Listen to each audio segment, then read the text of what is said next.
नमस्कार दोस्तों, स्वागत है आपका divine vision Hindi YouTube channel पे। आज हम उत्तराखंड के नर नारायण पर्वत के बीच में स्थित बद्रीनाथ की बात करने वाले हैं, जो कि 4 धामों में से एक धाम भी है। आज की वीडियो में हम जानेंगे कि हमें बद्रीनाथ कैसे पहुंचना है, बद्रीनाथ में रुकने की क्या व्यवस्था है, बद्रीनाथ में खाने पीने की क्या कॉस्ट है, बद्रीनाथ यात्रा का सबसे उचित और अच्छा समय क्या रहेगा, और अंत में ये भी जानेंगे कि बद्रीनाथ यात्रा का हमको कुल खर्चा कितना लग जाएगा। तो दोस्तों बने रहिए हमारे वीडियो में, एक एक करके सारी बातों को विस्तार में समझते हैं, जिससे आपको बद्रीनाथ यात्रा करने में काफ़ी सहूलियत मिले। तो दोस्तों सबसे पहले हम बात करते हैं कि बद्रीनाथ कैसे पहुँचे। दोस्तों हालांकि आपको बद्रीनाथ पहुँचने के लिए एक ही माध्यम है और वो है आपका बाई रोड। लेकिन सबसे पहले ये जान लेते हैं कि आप जिस भी शहर से आ रहे हैं, जिस राज्य से आ रहे हैं, तो वहाँ से आपके लिए क्या क्या साधन है। तो दोस्तों आपके पास 2 ऑप्शन हैं। तो दोस्तों सबसे पहला ऑप्शन है ट्रेन। बद्रीनाथ का सबसे नज़दीकी रेलवे स्टेशन हरि का द्वार यानी हरिद्वार है, या फिर योगनगरी ऋषिकेश स्टेशन है। आप वहाँ भी आ सकते हैं। आपके शहर से जहाँ तक की ट्रेन मिले, हरिद्वार हो या ऋषिकेश हो, वहाँ की आप ट्रेन ले सकते हैं। दूसरा ऑप्शन है दोस्तों, अगर आप फ्लाइट से आना चाहते हैं तो आपका सबसे नियरेस्ट एयरपोर्ट है देहरादून। देहरादून आके बद्रीनाथ आप पहुंच सकते हैं। अब बात करते हैं दोस्तों कि आपको हरिद्वार और देहरादून से बद्रीनाथ की यात्रा कैसे करनी पड़ेगी और हमारे पास क्या क्या साधन है। तो दोस्तों यहाँ पे केवल आपके पास 2 साधन है। पहला, जो कि सबसे सस्ता साधन है, वो है बस।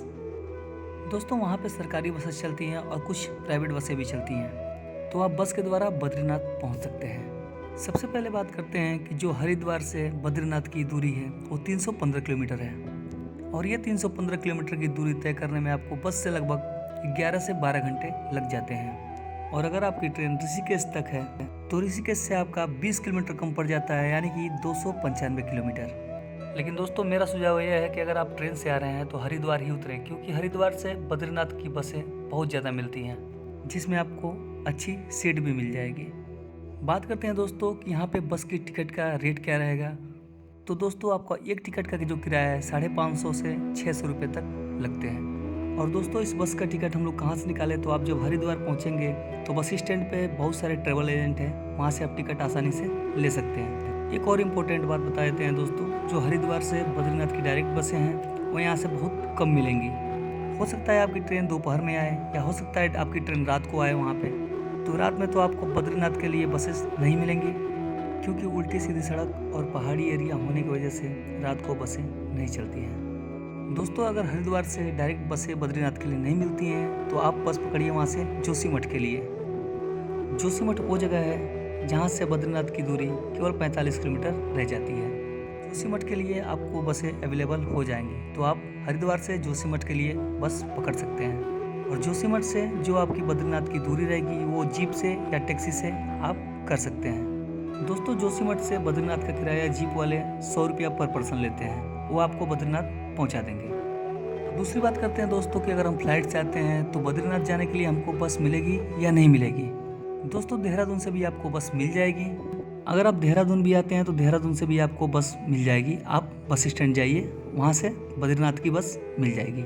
दोस्तों यहाँ से जो दूरी पड़ेगी बद्रीनाथ की वो 330 किलोमीटर की पड़ेगी। ये 330 किलोमीटर का दूरी तय करने में दोस्तों आपको 11 से 12 घंटे लग जाते हैं। तो दोस्तों आपको रोड का सफ़र तो तय करना ही पड़ेगा। तो दोस्तों ये तो था बस का ऑप्शन। दूसरा ऑप्शन की बात करें तो है टैक्सी का। दोस्तों हरिद्वार से अगर आप पर्सनल टैक्सी बुक करके जाना चाहते हैं, अगर आपकी फैमिली साथ है यानी 4-5 लोग हैं, और आप टैक्सी बुक करके हरिद्वार जाना चाहते हैं, तो आप वहाँ से टैक्सी बुक कर सकते हैं। टैक्सी की फेयर यानी किराए की बात करें तो ये आपसे 6 से 7 हज़ार रुपये लेते हैं और आपको बद्रीनाथ ड्रॉप कर देते हैं। तो दोस्तों ये तो था कि हमको बद्रीनाथ कैसे पहुंचना है। अगली बात करते हैं दोस्तों कि हम बद्रीनाथ पहुंच चुके हैं और हमको अब रुकना कहाँ है। बद्रीनाथ में स्टे करने के लिए आपके पास 3 ऑप्शन है। पहला ऑप्शन तो ये जो कि सबसे सस्ता है, वो है आपका आश्रम। दोस्तों वहाँ पे आपको बहुत सारे आश्रम मिल जाएंगे जो आपको 24 घंटे रुकने के लिए 100 रुपये से 200 रुपये चार्ज करते हैं। दोस्तों दूसरा ऑप्शन है आपका GMVN का गेस्ट हाउस। GMVN यानी गढ़वाल मंडल विकास निगम, जो कि उत्तराखंड सरकार का ये गेस्ट हाउस है। आप यहाँ भी स्टे कर सकते हैं। यहाँ पे आपको डॉर्मेट्री मिलेगी और डॉर्मेट्री का किराया जो है 45 रुपया पर बेड है। अगर आप बैचलर हैं तो आप यहाँ भी रुक सकते हैं। तीसरा ऑप्शन है दोस्तों आपके पास प्राइवेट होटल। बद्रीनाथ के आसपास आपको ढेर सारे प्राइवेट होटल मिल जाते हैं, जो कि 400 रुपये से लेके आपको 3000, 4000, 5000 तक के भी होटल आपको देखने को मिल जाते हैं। ये निर्भर करता है कि आप बद्रीनाथ किस समय जा रहे हैं। बद्रीनाथ कब जाना चाहिए ये हम अभी आगे बात करेंगे। दोस्तों अगली बात करेंगे कि हमको बद्रीनाथ में खाने पीने की क्या व्यवस्था है। दोस्तों बद्रीनाथ में खाने पीने की आपको ढेर सारी फैसिलिटी हैं, जो कि 80 रुपये से लेकर 150 रुपये तक की थाली आपको देखने को मिल जाएगी। साथ ही साथ आपको north Indian food, south Indian food, हर प्रकार का भोजन वहाँ पे उपलब्ध है। तो दोस्तों ये तो था आपके रुकने और खाने पीने का व्यवस्था। तो दोस्तों अब बढ़ते हैं हम बद्रीनाथ के दर्शन करने की तरफ, यानी कि विष्णु जी के दर्शन करने की तरफ। दोस्तों दर्शन करने से पहले हमको क्या क्या चीज़ें करनी है हम उसकी बात कर लेते हैं। तो दर्शन करने से पहले आपको स्नान करना पड़ेगा। और स्नान कहाँ करना पड़ेगा? दोस्तों मंदिर के पास ही एक बना है तप्त कुंड। तप्त कुंड यानी यहाँ पे एक गर्म पानी का कुंड है। स्नान करने से पहले देख लीजिएगा कि यहाँ का गर्म पानी आपको सहन हो पाएगा या नहीं। अगर हो पाता है तो आप डुबकी लगा सकते हैं, अन्यथा आप जल छिड़क कर भी कर सकते हैं। दोस्तों बद्रीनाथ का मौसम इतना ठंडा होता है कि आपको स्नान करने का मन ऑटोमेटिक करने लगेगा। स्नान करने के बाद दोस्तों अब हम बढ़ते हैं दर्शन की लाइन की तरफ। दर्शन के लिए जाने से पहले आपको ये ध्यान रखना है कि मोबाइल फ़ोन, कैमरा मंदिर के अंदर अलाउड नहीं है। तो मोबाइल फ़ोन और कैमरा आप अपने होटल में ही रख के वहाँ पे जाएं। दोस्तों लाइन में हम लगते हैं और जय श्री कृष्णा जय गोविंदा का जाप करते हुए हम बद्रीनाथ के दर्शन करते हैं और अपनी मनोकामनाएं मांगते हैं। बद्रीनाथ के दर्शन करके हम मंदिर के परिसर के बाहर आते हैं। दोस्तों मंदिर परिसर के जब आप बाहर आएंगे तो वहाँ पर एक बना है ब्रह्म कपाल। दोस्तों यहाँ पे होता है पितृ पिंडदान। तो जो भी व्यक्ति पिंडदान करना चाहता है वो यहाँ पे पिंडदान कर सकते हैं। ब्रह्म कपाल तप्त कुंड के ठीक पीछे बना हुआ है। चलिए दोस्तों अब हम बात करते हैं कि हमको बद्रीनाथ कब आना चाहिए और कितने दिन का स्टे बनाना चाहिए। सबसे पहले तो ये जान लेते हैं दोस्तों कि बद्रीनाथ का कपाट कब खुलता है। बद्रीनाथ का कपाट खुलता है मई महीने में, यानी कि अक्षय तृतीया पे बद्रीनाथ के कपाट खोल दिए जाते हैं। और दोस्तों जो ये कपाट बंद होता है वो कार्तिक पूर्णिमा के यानी कि अक्टूबर के आसपास बंद हो जाता है। और उसके बाद अगली कपाट फिर अगले साल के मई में ही खुलता है। यहाँ पे कारण ये है कि वहाँ पे हैवी स्नोफॉल होने के कारण रास्ते और मंदिर पूरी तरह से बर्फ से ढक जाते हैं, इसलिए यहाँ कपाट बंद कर दिया जाता है। तो दोस्तों इस 6 महीने में सबसे अच्छा समय बद्रीनाथ जाने के लिए कौन सा होता है हम आपको बताते हैं। दोस्तों मई महीने और जून महीने में काफ़ी ज़्यादा भीड़ देखने को आपको मिलेगी, क्योंकि ये समर वेकेशन का समय होता है। तो अगर आप इस टाइम पे आते हैं तो आपको भीड़ भी ज़्यादा देखने को मिलेगी और दर्शन के लिए 3-4 घंटे लाइन में लगना पड़ेगा। और दोस्तों यहाँ के होटल का चार्ज भी बहुत ज़्यादा बढ़ जाता है, जो कि 2000, 3000, 4000 तक मिलते हैं। तो अगर आप इन सब चीज़ों से बचना चाहते हैं तो आपके लिए सबसे बेस्ट महीना है सितंबर या अक्टूबर। दोस्तों जो ये 2 महीने हैं इस समय पे आपको ना ही वहाँ पे भीड़ भाड़ देखने की मिलेगी, ना ही होटल का कॉस्ट ज़्यादा होगा और आराम से आप बद्रीनाथ के दर्शन 1 से 1.5 घंटे में कर लेंगे। चलिए दोस्तों अब हम बात करते हैं कि हम बद्रीनाथ में कितने दिन का स्टे बनाएं। दोस्तों अगर सिर्फ आपको बद्रीनाथ दर्शन करना है, अगर आप 4 धाम यात्रा नहीं करना चाहते हैं तो 4 से 5 दिन ऐड करिए यात्रा के लिए, जिसमें 2 दिन आपका सफ़र में निकलेगा और 3 दिन में आप बद्रीनाथ का दर्शन करें और आसपास भी घूमें। तो चलिए दोस्तों आपको बताते हैं कि बद्रीनाथ के आसपास घूमने वाली जगह कौन कौन सी है। सबसे पहला स्थान है माना। दोस्तों बद्रीनाथ से 3 किलोमीटर की दूरी पे है माना गांव, और इस माना गांव को बोलते हैं लास्ट विलेज ऑफ इंडिया। इसके बाद हमारा इंडिया और चाइना का बॉर्डर पड़ जाता है। तो माना हमारे उस भारत का आखिरी गांव है जहां पर एक बार विजिट आपको जरूर करना चाहिए। तो आप माना जाइए और यहाँ की खूबसूरतियों को निहारिए, जो कि काफ़ी प्राकृतिक सुंदर दृश्य देखने को आपको मिलेगा।